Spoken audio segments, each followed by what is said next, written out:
मेरी माएं बहनें बैठी हैं, वो भी थक गई हैं, मुझे ऐसा लग रहा है। मैं चाहता हूं एक बार मुझे ताली बजा करके वो माहौल दीजिए जिसके लिए नेल्लौर जाना पहचाना जाता है।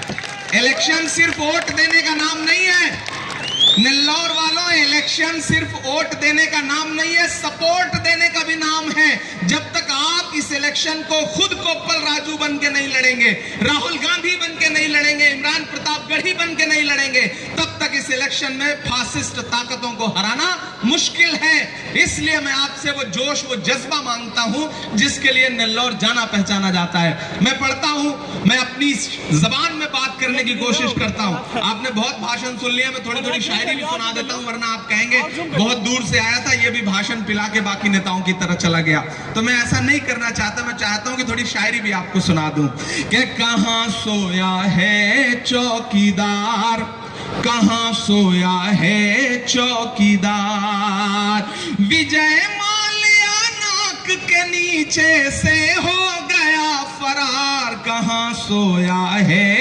चौकीदार, कहां सोया है चौकीदार। उधर जो दाईं तरफ लोग खड़े हैं, इधर जो बाईं तरफ, ये अभी तक फैसला नहीं कर पाए हैं कि 13 तारीख को वोट किसको देना है। अब आप आ गए हैं इस महफिल में, तो अब ये मान के चलिए कि अब आप हमारे हैं और हम आपके हैं। मैं पढ़ता हूं और आपका समर्थन मुझे उसी तरह से मिलना चाहिए। कहां सोया है चौकीदार, कहां सोया है चौकीदार।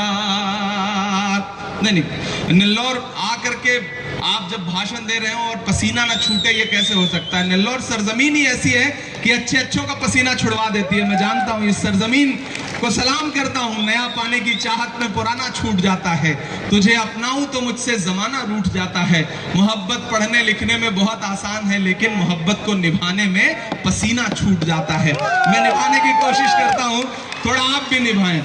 कहां सोया है चौकीदार, कहां सोया है चौकीदार, विजय माल्या नाक के नीचे से हो गया फरार, कहां सोया है चौकीदार, कहां सोया है चौकीदार।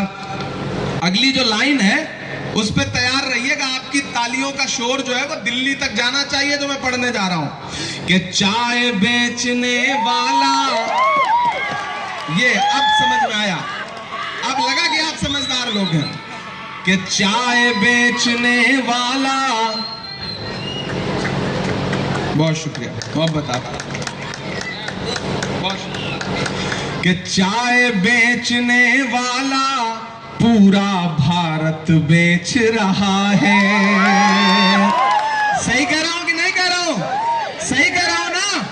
कि चाय बेचने वाला पूरा भारत बेच रहा है, इसी काम में हासिल उसे महारत बेच रहा है, कि रेल बिक गई, तेल बिक गया, बिका हवाई अड्डा। अब यहां से वहां तक तैयार रहना नेल्लौर वालों, कि रेल बिक गई, तेल बिक गया, बिका हवाई अड्डा, सब कुछ बिकता देख के खुश हैं अपने जेपी नड्डा, कि जनता महंगाई की मारी करती हाहाकार, कहां सोया है चौकीदार, कहां सोया है चौकीदार। आपके विजय साई रेड्डी भी हैं मोदी के यार, कहां सोया है चौकीदार, कहां सोया है चौकीदार। नेल्लौर वालों, पहली बार आया हूं लेकिन आखिरी बार नहीं आया हूं। मैं आपसे ये गुजारिश करने आया हूं कि जहां भी हैं, बहुत सारे लोग ऐसे हैं जो इस महफिल में नहीं आए हैं लेकिन उनके कान तक मेरी आवाजें जा रही हैं। मैं आपसे कहना चाहता हूं, यकीन जानिए ये इलेक्शन बहुत अहम इलेक्शन है। इस इलेक्शन के बाद अगर आप चूके तो आने वाले वक्त में हिंदुस्तान में इलेक्शन होंगे या नहीं, इसकी कोई गारंटी नहीं ले सकता। इसलिए भी मैं अपनी जिम्मेदारी समझ के यहां आया।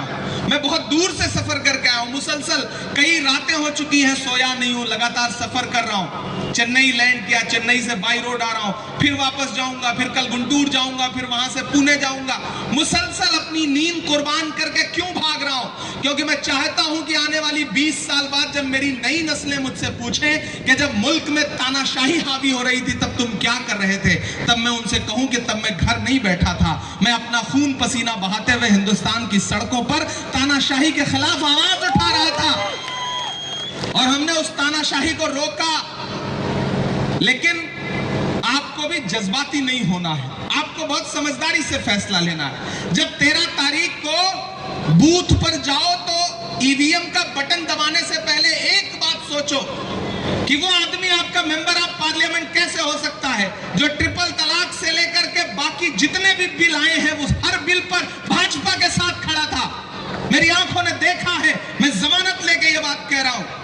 मैं अपने ईमान की बुनियाद पर यह कह रहा हूं कि मैंने विजय साई रेड्डी को हर मुद्दे पर भाजपा के साथ, नरेंद्र मोदी के साथ पार्लियामेंट में खड़े देखा है, वहां मौजूद रह के देखा है।